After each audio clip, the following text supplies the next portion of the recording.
Hello! Okay, so this video is going to be all about first grade and what I'm using this year curriculum-wise for first grade. So my son is in first and we are almost done with our school year. We are about a month or so out, so I'm going to share with you what we've used this year and how we've liked everything. So let's get started. Okay, the first thing that he does each day, I'm just going to kind of go in order of our day, that way I don't forget anything. The first thing he does that we all do together, the first half of our day is family subjects. So we start with calendar, and he has his own calendar notebook, and I just cut these little calendars out. I give them. He cuts them out, he glues them on, and then they write in their days as we go over the calendar that I have on the wall. You can kind of see it peeking out on the door there. So that's the first thing that he does. Then we also do vocabulary each day.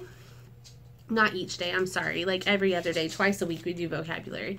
And he writes the word at the top. This word was shun, and then he draws a picture that has something to do with the meaning of the word. This is the book that I'm using for vocabulary this year. It's called Vocabulary Cartoons, and I really like it because it's just got these cute little cartoons with the word. Like this one says climate, and then it says it sounds like climb, and it'll have a little sentence about it. As a climber climbs a mountain, the climate gets cooler, and then it has more sentences using climate and a little cartoon. So this is cute for just explaining the word, and they like it. That's what we use for vocabulary. After that, we'll do our Bible, and I'm going to make a video on some of these family curriculums separately, so I can go in a little bit more depth. But for Bible, we are using a book called Bible Basics for kids, and it basically tells you different scriptures to read and different things about just kind of learning the mechanics of the Bible and learning some of the scriptures. And then we're not doing any Bible memory work this year, so that's basically all we're doing for Bible. So after that, he puts his calendar notebook up, and then we do history. For history, we are using Sunlight Level C. Let's see if I can get the book out. So we're using Sunlight. This is just a notebook that I bought, but then the teacher's guide is in here. So this is what it looks like. This is Introduction to World History, Year 2 of 2. So last year was Year 1 of 2, and that was Level B, and now we're doing Level C. So this is the instructor's guide in here it comes with, and I will do a more in-depth video on this, but we do this as a family. I just read whatever book we're reading that day. These are a few of the books from the thing. We go over map points.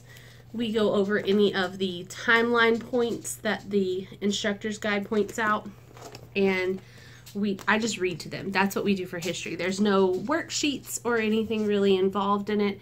It's mostly just a lot of listening and then discussion. And this is one of the books that's used in it, so we usually read a chapter in here, or we'll read a couple pages in this book, and that's our history. I found that just kind of recapping each day what we learned the day before, and I'll give them little like tokens, or I have the little fake money, so sometimes I'll give out little pennies and quarters for stuff for answers, and we just go over like the map points and things that we're learning about, and that's really helped them to remember everything and make it kind of fun.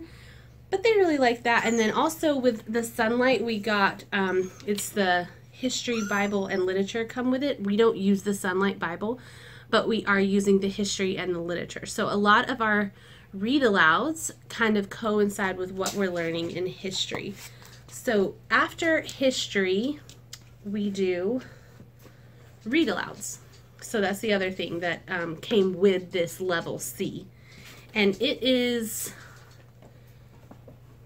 I have no idea what I'm talking about. Okay. So after history, we will do read alouds, and that's another thing that came with the level C. And we'll just go upstairs, we get on the couch, and I read to them for a little bit, whatever's reading is assigned for that day. So that's what we're doing for our read aloud. And then after that, we will have science. So for science this year, we are using Apologia, Zoology, Flying Creatures of the Fifth Day. And this is the teacher or textbook, I guess. This would be, if your child was old enough, they would read it themselves. But I read this to all 3 of my kiddos. And then for my first grader, I got him the junior notebooking journal to go along with it. Now, I do not think that if I did Apologia again that I would buy these, because the main thing that we use from them are the coloring sheets, which are pretty cool. And sometimes I will have them do some of the activities in it, like write in facts and things like that. But for the most part, we just kind of pick and choose little things here and there. And we use it some because we have it, but I just don't think it's something that I would buy again. So I like it, but not enough to buy it again. So the notebooking journals are cool. If you want extra stuff for them to write and do, they're pretty fun. But I found that just having this and just doing some of the experiments in it. Now, one thing I did get was on, I believe it was christianbook.com, had like kits for all the experiments that are in this book. And I did buy that. And that was really cool. Oh, what's the matter, puppy? Hold on. She wants to sit in my lap while I do this, I think. Okay, so you sit. Okay. But I bought the kit that goes with this, and to do the experiments, that was really fun. And we actually ended up doing most of the experiments because I had the kit and everything was ready to go. And I think that if I would have had to gather the materials on my own, we probably wouldn't have done as many of them. So that was pretty cool.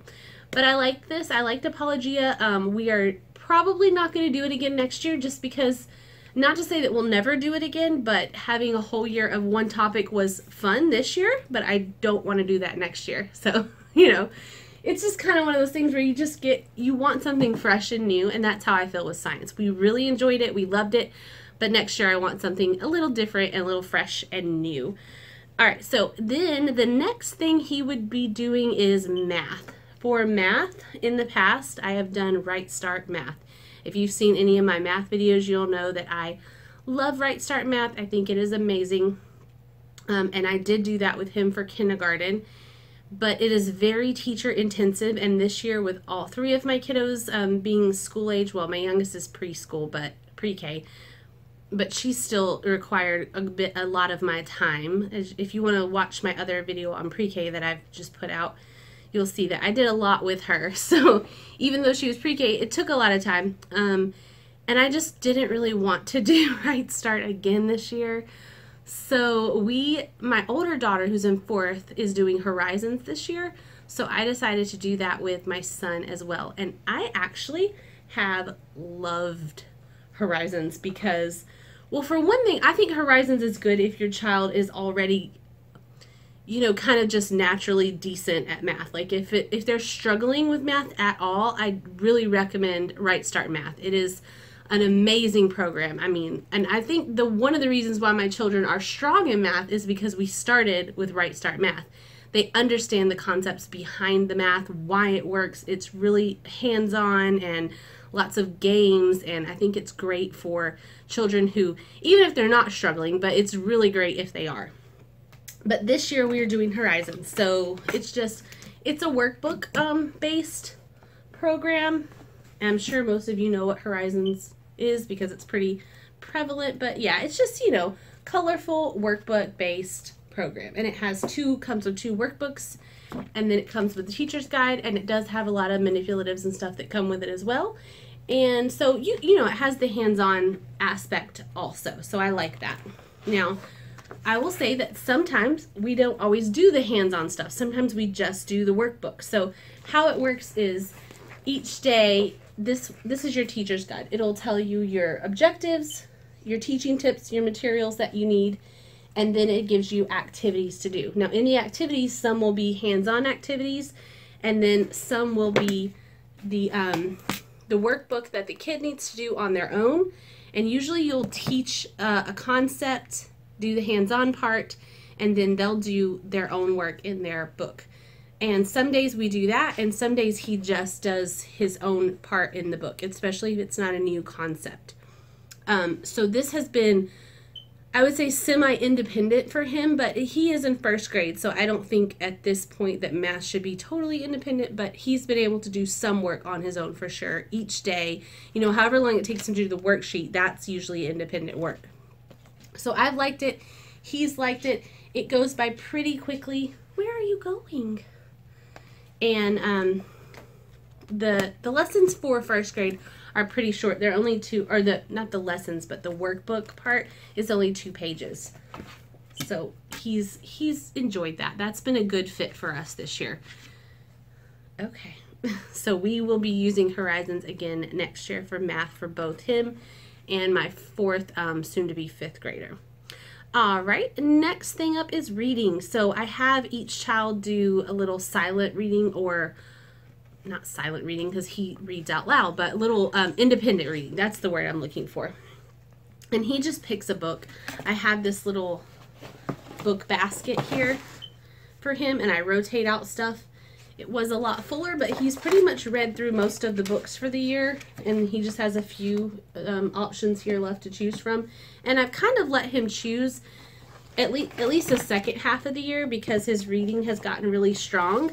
And so pretty much anything that I put in this basket, he's going to be able to read. At the beginning of the year, I stuck to, you know, I kind of said, this is what book you need to read first because it was more on his level, and I made sure that he could read it and be successful with it. But now he kind of gets to pick what he wants.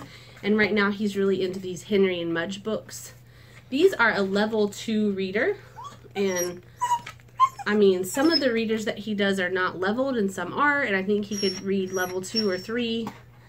I mean, he could probably do 4, but it would frustrate him, so I don't put any level 4s in there. And then he also has some readers that come with his, what is the matter today? She's like, you're not paying me attention. He also has some readers, I'm sorry, that come with his phonics, so I'll show you those in a minute. But after the sort of independent reading time, then we do our other language arts stuff. So then he has like his writing and spelling and stuff like that. So I'm going to go through all of those for you real quick. So at the beginning of the year, we did sight words. We are not doing them anymore, but I used this book to go through sight words. In the past for children, I have just gotten the adult sight word list and just sort of worked off of that and did like sight word bingo and things like that. And we did that as well, but I liked having this because this just has worksheets based on the sight words ready to go. So this makes it pretty simple for you to, so I like that. We're not doing sight words anymore because at some point throughout the year, his reading just kind of just took off, and he doesn't really need to learn sight words anymore because he can pretty much read any sight word. Even if he hasn't memorized it, he can read it so quickly that he doesn't need really to memorize any more sight words. So we're no longer doing sight words. And then he has, for writing, he has some choices. So for writing, he can pick journal, which he just has a journal and he just writes sentences in here. He has this book that I got called Write About Me, which he has not really done a lot with this year. It just asks like his name and then some stuff about him.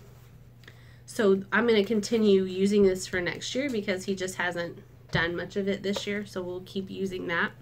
And then he has this daily 6 trait writing. This is mainly what he uses for writing. He likes these because, I don't know, he's kind of like a worksheet, like get it done and move on kind of kid. And that's what this is. So he usually chooses this over this. So that's what he does for writing each day. I always say each day, but we don't do writing every day. He picks one of these twice a week, and then he picks journal, and then he has to do journal at least once a week. So we really have 3 days that he does writing. The next thing is Explode the Code. So this is just an extra. This is not his like main phonics curriculum, but he does these little Explode the Code books. And this is practice for him, and he does this twice a week. And then what else? I want to make sure I don't forget anything. Okay, then we have handwriting. He's using this Handwriting Without Tears book. I do not have the full program. I got this with another curriculum that I bought used, and they just kind of threw this in as an extra. So this is what he's using, and it's just a print. It says My Printing Book, and it's just teaching how to print. And that's just to practice handwriting for first grade. Then he has his main reading phonics curriculum, which is Logic of English, Foundations, and he's on level C. And as soon as he gets done with this, he will go on to D. Okay, so this is his main phonics program, and it teaches phonics, reading, spelling, grammar, and handwriting. But I use a separate spelling program, so I just skip the spelling portion in this. Now, if you want to learn more about this program, I will say out of all of the curriculums that I have used for homeschool for any subject, this is my favorite. I use it for all of my children, and it has been my favorite for all of my children, even though they're very different. They've all loved this, and it's worked so well. Like I said, this year, I think when we got done with level B was when his reading just took off. And it was like he went from having to sound out almost every word to pretty much any word you put in front of him. Like, for instance, with this book, before level B, to sound out the word forever would have taken forever. But now that as soon as he got done with level B, it was like words like that would pop up, and I would think, oh, this is going to be hard for him, and then no, he would just spit it right out forever, you know? Like, that was crazy to me. But I love this program. It makes it easy to teach, and it's easy to learn, and it just teaches the foundations that they really need, and I learned a lot from it. So if you want to learn more about this program, I have made quite a few videos on just this curriculum, so just go check those out. It is amazing. But that's what he's using for everything, mainly but spelling. Now, it does have a few grammar topics in it, but it's not too heavy on grammar. I don't really start a separate grammar curriculum until 3rd grade, and then I like to use first language lessons, so he'll be using that not next year but the following year. All right. So spelling, like I said, I use a separate spelling curriculum, and I use All About Spelling. I have just found that this is just what works. It works for me to teach it. I understand it the best, and so that makes it work the best for my children. The foundations, to be quite honest, with the spelling, there were so many times where they'd say, well, why is it spelled that way? And I would just say, I have no idea, but it just is, and I don't like teaching that way. So this I like because it tells me why everything's spelled the way it is, and it just makes more sense when I'm teaching it. So as you can see behind me, this board here has all of our spelling tiles from the All About Spelling curriculum, and I use it for my 4th grader also. She has went through the levels, so when she gets done with the level, he gets it next, and then I will start my youngest in 1st grade. I don't start teaching spelling separately until 1st grade. Kindergarten is just more about learning to read, and then I start teaching spelling in 1st grade, and then I start teaching grammar in 3rd grade. So that's kind of how I work language arts. Now writing, I start that probably right away. Like my pre-K, she's doing writing because she has a journal and she tells me what to write in her journal. So I start kind of introducing them to like creative writing and stuff like that early on, but I don't do an actual writing like this until 1st grade. That's when I start teaching more of the, I guess, mechanics of writing, like sticking to a topic and adding in interesting details and stuff like that. That starts in 1st grade. So let's see, did I get through everything for him? I think I did, yeah. So that's everything that he has. Oh, I almost forgot to show you this. With the Logic of English Foundations, this one that I showed you here, that he does for his phonics and reading and everything, it comes with these awesome little reader books as well, and it tells you when he needs to read them. It schedules it in. So he has those for readers also.